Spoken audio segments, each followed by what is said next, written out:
seminarios, libros, proyectos, elaboración de manuales y documentos en materia político-electoral y derechos humanos de las mujeres. Por lo anterior, cedemos el uso de la voz a nuestra ponenta Grisel Muñiz Rodríguez. Muchas gracias a todas, a todos y a todas los que se encuentran el día de hoy aquí. Bueno, pues es un verdadero reto. Andrea, muchísimas gracias por haberme considerado. Claudia también, que me comentaron de este gran seminario. Es un verdadero reto porque el día de hoy encuentro en esta sala reunidas a grandes amigas, aliadas, maestras. Las saludo con muchísimo gusto, las honro, menciono algunas. Gonzo, me encanta verte por acá. Ana Lilia, Gis, Mitch, Marta, y bueno, podría seguir mencionando a muchísimas. Walter también lo veo por acá. Es muy importante lo que dijo Andrea en un inicio, conocernos y reconocernos. Hablar de género, hablar de mujeres, hablar de paridad, hablar de procesos electorales, hablar de interseccionalidades, hablar de discapacidad, hablar de los retos. Y qué gran título le pusieron, porque quiero compartirles que a mí me invitaron y el título ya estaba. Y me llamó muchísimo la atención porque justamente le pusieron el apellido perfecto. Es un tema pendiente, es un reto compartido, es una responsabilidad conjunta y definitivamente como funcionaria, como feminista y como mujer hay que reconocer los retos que tenemos de frente, como institución las limitantes a las que nos enfrentamos y como vinculación lo que tenemos que realizar. ¿Cómo está la participación de las mujeres? ¿Cuál es la importancia? Fortalece el régimen democrático en el que se incluya a todas, todos y todes. Garantiza la representación simbólica y descriptiva de más de la mitad de la población. Las mujeres no somos la mitad, somos más de la mitad de la población en nuestro país. Se promueve el desarrollo político, económico y cultural del país y del Estado. Contribuye a la erradicación de la discriminación, violencia, críticas injustificadas y falta de reconocimiento de las mujeres, que ahí me voy a detener. ¿De verdad la participación de las mujeres logra esto? Y la respuesta es sí, determinantemente sí. Y hablar de la participación de las mujeres implica necesariamente hablar de lo que nos enfrentaron las mujeres. Hubo una frase que a mí en lo particular me encantó, que hablaba de las mujeres en el poder sin poder. Hablar de a todo lo que las mujeres que están en las estructuras y que estamos en las sillas de tomas de decisión, nos enfrentamos aún a grandes retos. Pero ¿qué habla de estar las mujeres ahí? Ver a las mujeres. Hubo un momento que ahorita lo vamos a ver en la presentación, que no sé por qué no está hoy, pero en eso voy a seguirles entreteniendo en esta parte. A ver, hay que ver a las mujeres. Imagínense el poderoso mensaje del día de hoy tener a una presidenta de la República. Hace muchos años era impensable, inimaginable, porque justo se nos critica a las mujeres, incluso el término de llamarnos amigas, de llamarnos aliadas, de que nos ven juntas, pero como lo dijeron algunas, en colectivo, en red, se han logrado muchísimas cosas y el verdadero avance de las mujeres. Y entonces, por supuesto, que contribuye a la erradicación, que las mujeres estemos en los lugares de toma de decisión, contribuye a que se erradiquen estos mensajes de odio, pero también hay que hablar de las interseccionalidades. Yo también coincido en que sí se tiene que hablar de género, se tiene que hablar de raza, se tiene que hablar de mujeres, se tiene que hablar de interseccionalidades. Y como lo dice nuestro artículo primero constitucional, las categorías sospechosas. Cuando se habla de categorías sospechosas, nos invita a todas y a todos a reflexionar que hay que sospechar siempre que se señale a una mujer, porque por supuesto se nos quiere quitar de los espacios de toma de decisión porque nos volvemos incómodas, y nada más por el hecho de estar en el lugar. Y se nos impide llamarnos amigas, aliadas, compañeras, y eso es algo que no podemos borrar de la figura de ser mujer en los espacios de poder. ¿Y qué vamos a hablar entonces? A ver, de Santa Tehuila, donde estamos en avance de la participación política de las mujeres en México y en el estado de Querétaro. No, regresa a Tehuila. ahí está. ¿Qué pasó? En el último siglo las mujeres hemos luchado porque nuestros derechos sean reconocidos en el ámbito político electoral y el avance ha sido progresivo. Pero a ver, hoy más que nunca lo tenemos que reflexionar y decir, cada vez que se levanta un discurso más fuerte, con mayor poder, es mucho más fácil retroceder, porque queremos estar acorde a la nueva posibilidad del retroceso, porque la crítica a veces invita a que nos atemoricemos y que retrocedamos. Y ahí es en donde las mujeres acuñamos un gran lema que es ni un paso atrás en los derechos de las mujeres, y de ese nos tenemos que agarrar, porque la progresividad siempre está en riesgo.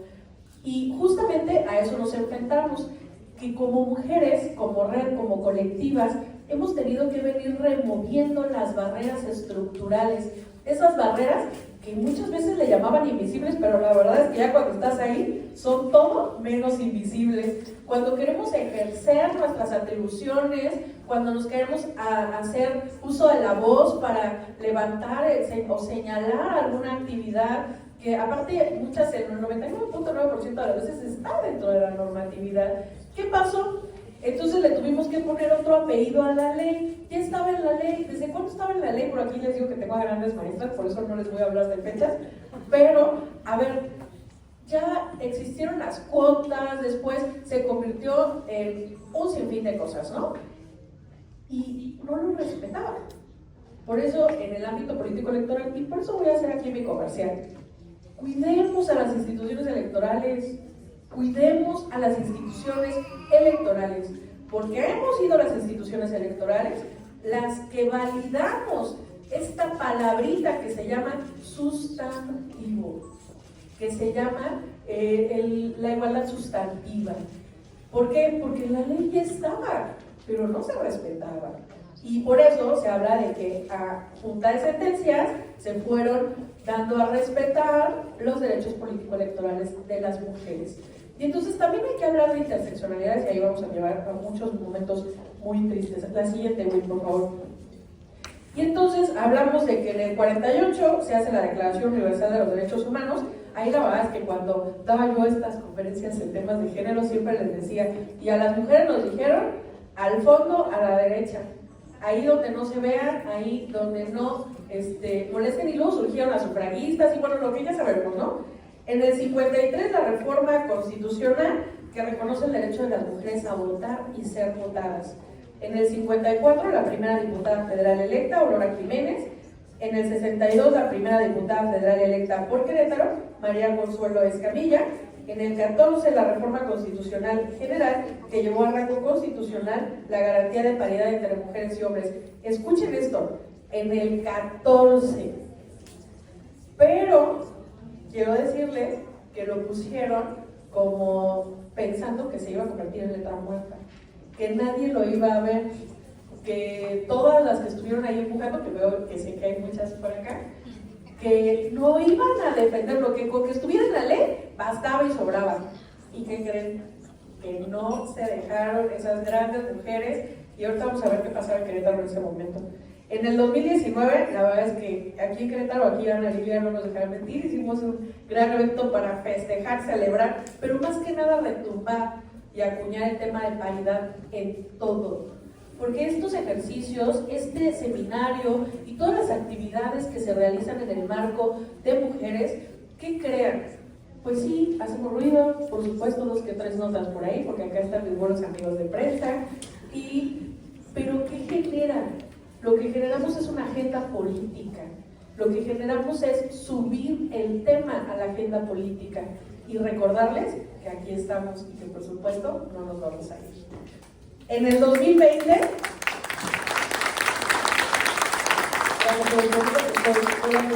Instituto Electoral, sin ninguna aspiración de nada más que las mujeres realmente ejerzamos nuestros derechos político-electorales, que abren la puerta a muchas más mujeres en todos los ámbitos, en todas las intersecciones, que una mujer periodista, que una mujer que es política, que una mujer que es innovadora, que una mujer que es emprendedora, en ese ámbito se pueda desarrollar sin ninguna limitante.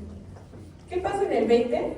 Siempre la reforma de paridad tiene que ir acompañada de un tema de violencia, porque entonces quienes levantan la voz para acceder a un puesto de toma de decisión se enfrentan a barreras que particularmente encuentran un gran freno, que es la violencia política.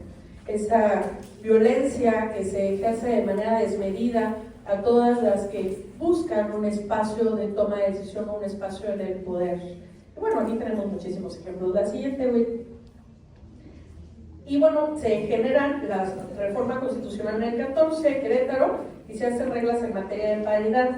Y justamente han ido evolucionando. En el 14, pues las fórmulas integradas por el mismo género, alternancia en las listas de paridad horizontal y vertical, así como sanciones en su caso de incumplimiento, que ahí, les recordamos, fue a punta de sentencias. En el 2017 y 18 se habla ya de los bloques de competitividad, no exclusividad de las mujeres en los bloques, paridad horizontal y vertical. Esta nos costó muchísimo. De entrada decirles que existe la paridad horizontal y vertical. Y también la alternancia en las listas, que también es muy importante siempre tenerlo presente, y muy importante que se hizo acompañar de sanciones para su incumplimiento. En el 2020 y en el 21, además de las reglas anteriores, se adicionó la verificación de los registros. Esto también es muy importante. Una cosa que hicimos ahorita en el 24 fue: pusiste mujer, no la puedes cambiar, salvo por otra mujer. Y hacemos la verificación de las listas. Aquí justamente nos saltamos al 2024, de manera adicional a las reglas anteriores, se verifica la alternancia de género por periodo electivo. Por ahí se quiso dar otra pelea, pero bueno, por aquí hay pioneras que seguramente lo van a volver a realizar. Así como la presentación y verificación del 8 contra la violencia. La siguiente. La Suprema Corte de Justicia de la Nación estableció que las obligaciones derivadas del principio de paridad de género se garantizan en la legislación total a través de las siguientes disposiciones: postulación paritaria entre mujeres y hombres para los cargos de elección popular, integración de fórmulas de candidaturas por personas del mismo género, postulación paritaria en el ámbito municipal desde el enfoque vertical y horizontal, regla de alternancia en las listas de representación, esto en las diputaciones y en ayuntamientos, la negativa de registros y cancelación de candidaturas si no se cumplían con este principio. Y creo que nos vieron muy seguros porque no lo hicieron. Sabían que les íbamos a cancelar el registro si lo intentaban. Aparte de que también por aquí hay representaciones de partidos políticos, saben que se hizo un trabajo de capacitación, de sensibilización y un arduo trabajo con los partidos políticos desde la mesa del Consejo General del Instituto para que conocieran las reglas de paridad. Muy importante, porque también hay que hablar del desconocimiento de las reglas y que también conlleva un incumplimiento. Entonces también es responsabilidad de la autoridad electoral que les capacitemos a los partidos políticos para que tengan un conocimiento, un reconocimiento y por supuesto que eso vaya a las miras del cumplimiento, ¿no? También hablamos de los bloques de competitividad y una cosa que es muy importante, y ahorita lo vamos a ver quizá en los resultados y que por ahí surjan algunas variantes: la medida de ajuste para garantizar la paridad de integración en los órganos. El Instituto Electoral del Estado de Querétaro, justamente en la integración de la legislatura, llevó a cabo la medida de ajuste en cuanto al tema de género, lo que garantiza una integración de mujeres y hombres en condiciones paritarias. Y nos lleva a la siguiente tabla. ¿Qué sucedió? Algo muy importante, y quiero que de verdad visualicen esta tabla. En el proceso electoral local 2023-2024, el Instituto garantiza el registro de las candidaturas que sean en condiciones de paridad.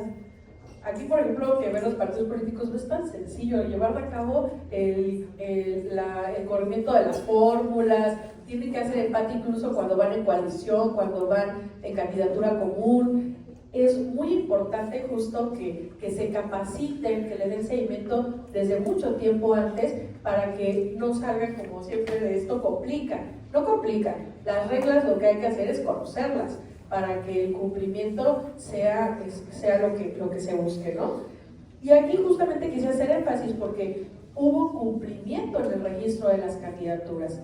Tenemos para presidencias municipales, se registraron a 57 mujeres y a 52 hombres, haciendo un total de 109 registros. Y del total de los registros, para no irme cada una, les diría que hubo un 64.95% de registros de mujeres. Muy importante, y quédense con el dato del ayuntamiento, por favor, porque hubo más mujeres candidatas para presidencias municipales. La siguiente. Nos vamos entonces ahora al tema de las diputaciones locales. Los partidos políticos nuevamente cumplen con su obligación del registro de mujeres, por lo que tuvimos el 62.54% de mujeres registradas para candidatas en el tema de la legislatura. Y bueno, igual en el tema de representación proporcional, porque como pueden ver en los números, hay más mujeres registradas. Entonces vamos a tener un dato muy importante. Nos vamos al siguiente. ¿Cuáles fueron los resultados?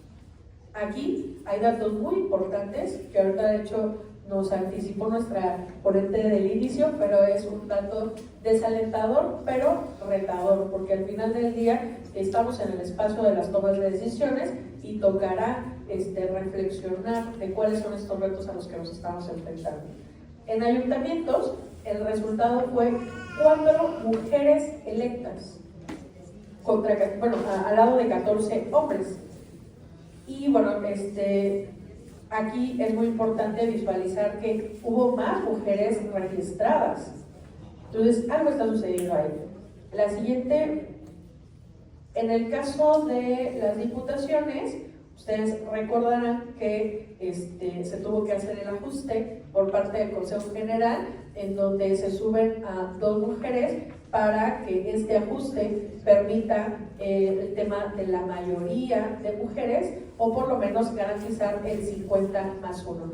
Ese ajuste está establecido en la Ley Electoral del Estado de Querétaro. También es muy importante, las autoridades electorales actuamos con apego estricto a la legislación, y eso es lo que a nosotros nos tiene que dar cumplimiento, pero la legislación tiene que ser de un carácter integral. Nosotros tenemos principios y valores que por supuesto se tienen que ponderar al momento de hacer este ajuste. ¿Y cuáles son esos principios? Sí, nos rige el principio de legalidad, pero también tiene que converger con el principio de paridad, que está elevado al rango constitucional y que no podemos dejarlo de observar las autoridades electorales. Nos vamos a la siguiente, por favor. Y así es como queda dibujado nuestro plano en el tema de diputaciones. Cómo están las mujeres, cómo están los hombres. La siguiente, güey. Y aquí en ayuntamientos vemos el gran reto. Y por eso también es muy importante, en la siguiente nos vamos a dar cuenta de algo bien importante. Vamos a ver cómo ha venido evolucionando. Hablamos de ese 2012 en donde había 2 mujeres, Eunice y Beatriz. Eran esas 2 mujeres. Y justo en ese momento hicimos algo bien coyuntural en Querétaro. Se unió una red de mujeres para empujar el tema de paridad, pero no se habló de paridad porque ese concepto todavía no lo inventábamos. Hablábamos justo incluso de participación política de las mujeres, y se hacía una tipo regateo de porcentajes, porque daba mucho ¿cómo puedo poner? Bueno, a lo mejor me he quedado la palabra de que no dijeran acá ambiciosas, porque ya saben que siempre nos ponen calificativos, ¿no? Entonces y se hace una onda de regateo ahí en el tema del porcentaje, por eso se hablaba de cuotas. Y después, en el 2015, después de esta reforma, vean cómo las acciones afirmativas, porque hay que hablarlo con el término, esto es el resultado de una acción afirmativa, que llegamos a un 12-13. Vean el cambio, de 2 mujeres se incrementa, pero se alcanza el 50-50, pero aparte más mujeres. Eso es el resultado de una acción afirmativa. Y recordando cuál es el concepto de acción afirmativa, son las acciones de carácter temporal que aceleran el que haya un ajuste y por supuesto el reconocimiento de los derechos y el ejercicio de los derechos de las mujeres. Y quiero mencionarles temporal, porque el objetivo de las acciones afirmativas es que desaparezcan, que ya no existe esa condición que la generó. Pero también yo ahí le agregaría, ya un poco de mi cosecha, que las acciones afirmativas tienen que tener la capacidad de mutar. ¿Y qué significa que tengan la capacidad de votar? A ver, en el tema de la legislatura funciona por el tema del ajuste. ¿Estamos de acuerdo? O sea, eso está previsto en la ley, tampoco es un tema de capricho, porque no podemos dejarlo a un tema de arbitrio de las autoridades electorales también, porque hubo un reclamo también muy sonado de que prácticamente se legisla, ¿no? Eso se propuso en el plan y hay que hablarlo. A ver, las autoridades electorales estamos regidas por el principio de legalidad y nos constreñimos a lo que dice la norma.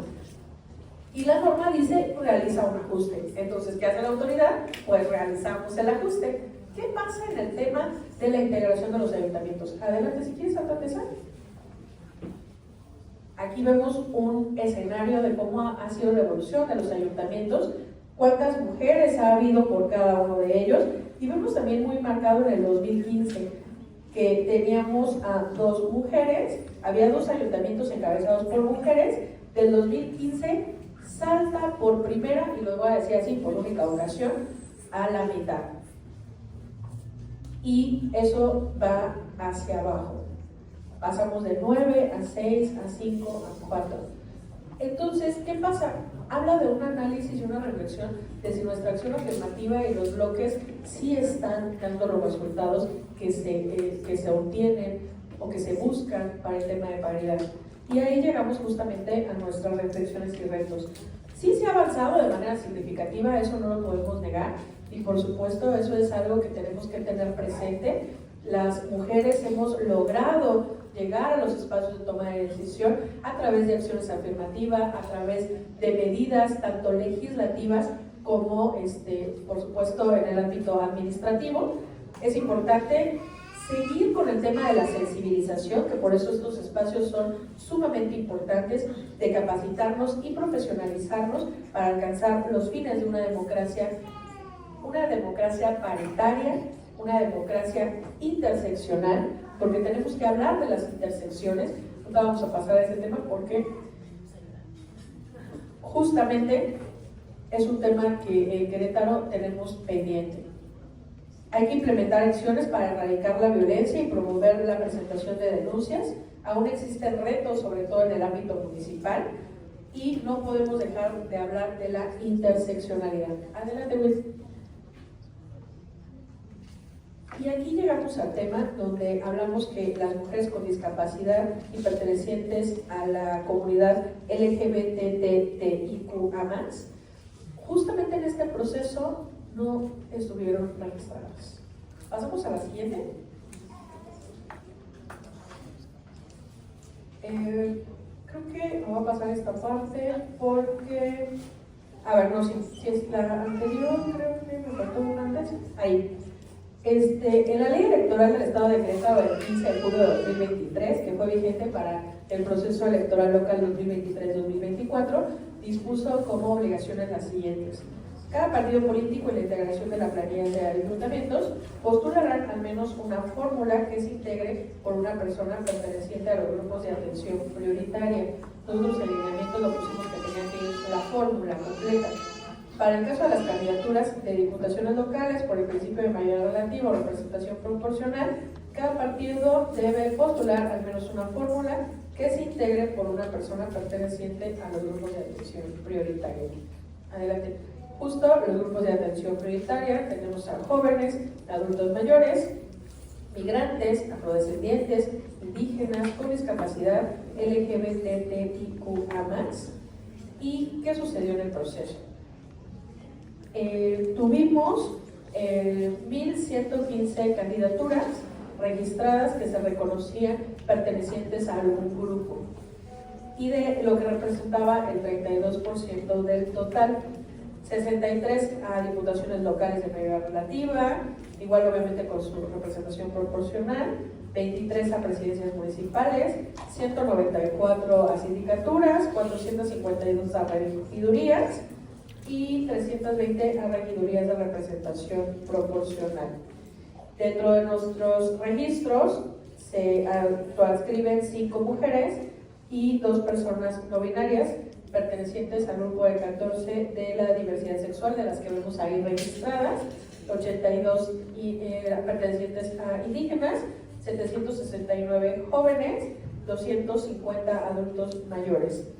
Pero, ¿qué no vemos aquí? No vemos mujeres y personas con discapacidad.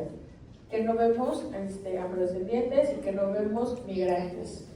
Entonces, por supuesto que es un tema que se tiene pendiente y que se tiene que hablar porque, como bien lo decía, es muy importante que se nombre, porque lo que no se nombra, por ahí nos hemos aprendido ese mensaje desde el feminismo de que no existe, pero más importante es darles el espacio, la plataforma, los foros, para que ellas sean los que nos digan, ya sean sus necesidades prácticas y estratégicas, para que como autoridades tengamos la obligación de recogerlas.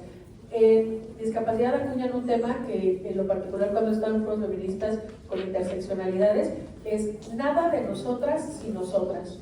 Y efectivamente por eso, creo que vamos a sacar la otra. Si quieres nos pasamos, la siguiente ahí. Una vez. No, tú adelante, perdón. Perdón, yo puedo aquí con la presentación. Ok. La diversidad de la población que compone nuestro país es diversa y la tenemos que conocer y reconocer desde todos nuestros ámbitos del ejercicio de nuestras funciones. Y tenemos que generar medidas tendientes a garantizar su pleno ejercicio de los derechos. Y lo tengo que decir porque la verdad es que yo también lo viví en carne propia, al costo que sea. Lo vemos a veces grave porque hay muchos señalamientos y ahí es en donde entran nuestras redes, ahí es en donde justamente las mujeres nos convertimos en verdaderas aliadas cuando cerramos las brechas por donde se cuelan las posibles decisiones o imposiciones para que no exista representación de estos grupos de atención prioritaria. Y muy importante, lo que les decía, nada sin los grupos que no los incorporen. Por eso hay que llevar a cabo las consultas previas, libres e informadas para todas las acciones legislativas que esto conlleve, ¿no? La siguiente, justamente la Suprema Corte, en la acción de inconstitucionalidad 172-2023 y acumuladas, determinó la obligación de la legislatura del Estado para realizar consultas previas, libres e informadas a las personas pertenecientes a los grupos de atención prioritaria al emitir disposiciones vinculadas con el ejercicio de sus derechos político-electorales. Y bueno, ahí creo que ya estoy por cerrar. ¿Quieres pasamos a la penúltima? Aquí es muy importante reconocer el papel que juegan los partidos políticos porque son quienes postulan en su gran mayoría y recordar que, por ejemplo, en el caso de mujeres existe el 5% que está por encima de lo que determina la ley general para el porcentaje del presupuesto que se destina al ejercicio de mujeres. ¿La siguiente? Creo que es la siguiente. Aquí, muy importante, pues ya mi comercial, el Instituto Electoral del Estado de Querétaro está siempre de manera permanente generando una vinculación con la ciudadanía en Querétaro para fomentar la educación cívica y justamente estamos a través de la Comisión de Evaluación del Proceso Electoral Local 2023-2024 llevando a cabo un análisis de cuáles son estos retos que estaríamos enfrentando incluso en el ámbito organizacional, administrativo y de ejecución de los procedimientos internos y por supuesto también de la normatividad. Tenemos la atribución de presentar iniciativas de reforma de ley comicial local, por supuesto en su momento el Consejo General estará determinando lo conducente y también pues tenemos la facultad reglamentaria y muy importante la vinculación institucional que siempre permite el generar estos lazos que nos permitan seguir avanzando en el ejercicio pleno de los derechos político-electorales de las mujeres. Que este sea, ojalá, el último proceso electoral en donde no se registren mujeres con discapacidad, en donde no se registren mujeres de la comunidad LGBTQA+, pero también ojalá que todas las instituciones desde el ámbito de nuestras competencias generemos las condiciones dándoles voz. Muchas gracias. Muchas gracias, maestra, por su participación. Invitamos a nuestras autoridades a ponerse de pie. En este momento daremos paso a la entrega del reconocimiento a nuestra ponenta. Reconocimiento que a la letra dice: la presidencia de la Legislatura del Estado de Querétaro